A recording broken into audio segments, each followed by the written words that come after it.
Maruti Suzuki's People Technology presents Suzuki Connect with Navigate to Car and many other features.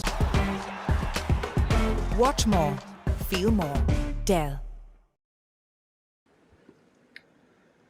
Gee, that's some finish from Shoaib Malik in Pakistan. 26 runs of Chris Greaves' final over to give Pakistan 189 after they won the toss and batted first in what will be their final Super 12 game. So that should make Shaan, Masood and a number of Pakistan cricket fans very happy. Let's find out on Maruti Suzuki presents ESPN Cricket for T20 timeout powered by Dell. Ajit Agarkar here as well. You think Pakistan would take that with both hands, Shaan? 189. Yeah, and again, a similar blueprint to how they played against Namibia.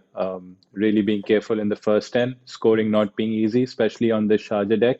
I think it's easier once you get out of the circle and the field spreads a bit because you're sort of the onus is to hit over the top when it's the power play, and it's not an easy thing to do, especially when fast bowlers or spinners hit that hard length.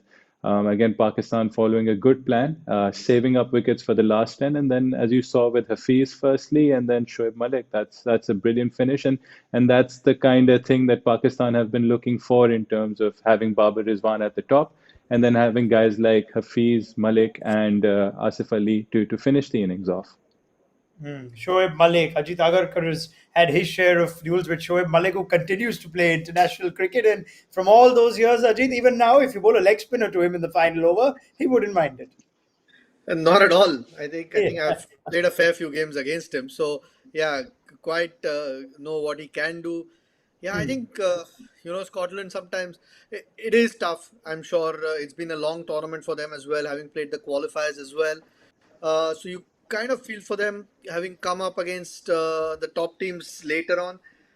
But you've got to show some sort of quality. You just want these associate nations to compete a bit. And sometimes they've been found wanting. And that's a classic example, that last over. But it's a huge positive for Pakistan. Mohammad Hafiz getting that 31 and Shoaib Malik getting the runs that they got towards the end. So quietly ticking boxes before an important semi-final, which is always a positive. Yeah, I mean, tactically short as well, Ajit. You think Chris Greaves, the leg spinner, bowled the 18th over and conceded 7. Wow, let's give him another one. But you had to go back to the seamer, didn't you? Even though he was a little expensive, Brad Wheel given 20 of his 2. You've got to bowl a seamer in that situation, surely. Yeah, they did that before as well, isn't it? Against New Zealand, if I'm not wrong. New Zealand were 2 or 3 down and for some reason stopped the guy who got a couple of wickets.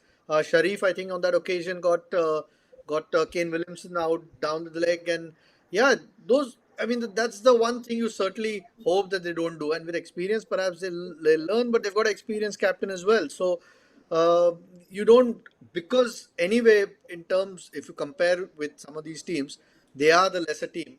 You don't want to make those sorts of error, which are quite glaring, and teams will make you pay. Good teams will make you pay, and Pakistan is clearly a good team which is in top form.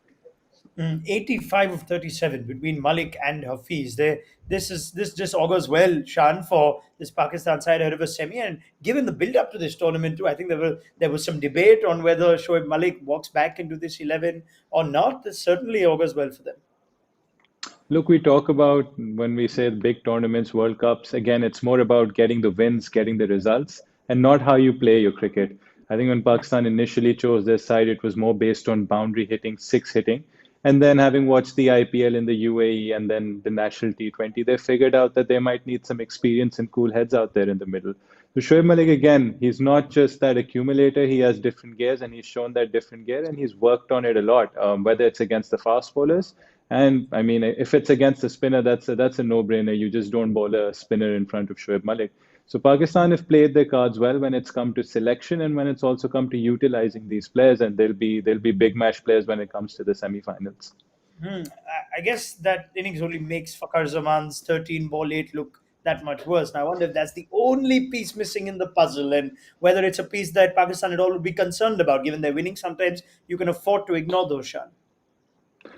Look, it's not just about Fakhr not scoring, it's basically having a left-hander there. And I think it's very important to have a left-hander. If Pakistan lacks one thing in that batting order, it is that left-right hand combination. But obviously Fakhr needs more time, he needs to score runs, and you keep backing a player like Fakhr because on his day, he's that kind of a player on his day once he gets going, he's going to give you that, again, like that Malik innings today, he's going to give you like a 50 of 20, 25 balls. So Pakistan would be backing that. They wouldn't lose hope with Fakhar a lot, and that maintaining that left right hand combination is very sort of important for Pakistan. Yeah, Yeah, we and need. Ronak Yes, also, Ajit. sorry, what's happened is because guys around him are playing so well, you can afford to carry maybe one, maybe at times even two, because there are other guys doing as well as they are. And like Shaan said, because he can be explosive on his day, you want that sort of batter in your lineup. Now Pakistan just needs uh, ideally two, but even one innings from him, and it could be a World Cup winning innings. That's all you need, especially when guys around him are playing well. So, yeah, they'd ideally want some runs from him going into the semi-finals, but I don't think they'd be too worried about it. Okay, now 190. You think this game is firmly in Pakistan's grasp? We've seen Hassan Ali take the new ball, Ajit, and it's been a different Hassan Ali when he has that. Anything that they'd like to try differently? Is there any pieces missing in the Pakistan bowling artillery that need to still put together, or do you see this as a fairly effective, efficient 20 overs for them to see the job through? Yeah, I mean, if at all, if there's an opportunity, perhaps bowl over each a couple of overs. Uh, I'm, I think they'll go back to what they were doing. I think Imad Wasim might open. I think they did get Hassan Ali in the game, which was good. But perhaps going into that semi-final, they'd like to open with a spinner, and you still want to try and do the things you're going to go and do in a big game. So I won't be surprised if Imad Wasim starts the bowling with Shaheen Shah Afridi. So you want to get everything working like a well-oiled machine at the moment, and you had that one game to experiment, which they did. Hopefully, that's given Hassan Ali the confidence that he needed, and you try and do the things that have worked for you from now on. Anything you'd like to see Pakistan do in these next 20 overs, Shan?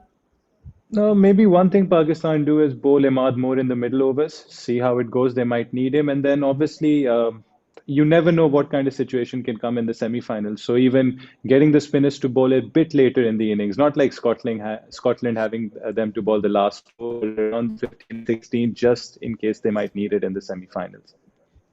All right. Well, Scotland have been a huge disappointment, fair to say. Let's hope they at least sign off with something for us to discuss at the end of the game. So, Ajit, Shan, let's pick up the chat then. Pakistan look poised to make it 5 out of 5. They would become the only team to do so in this World Cup after England went down to South Africa yesterday. So that'll be a nice little feather in Babar Azam's caps, who continues to pile on the runs. We've gotten so bored of praising Babar Azam, I didn't even bring up his 66 today. Because honestly, what new can come up with, Ajit and Shan, at the end of it? So we'll find something to discuss at the end of the game. Pakistan look poised to take that top spot back from New Zealand in this group. Join us at the end of the game on Maruti Suzuki Presents ESPN Cricket for T20 Timeout, powered by Dell.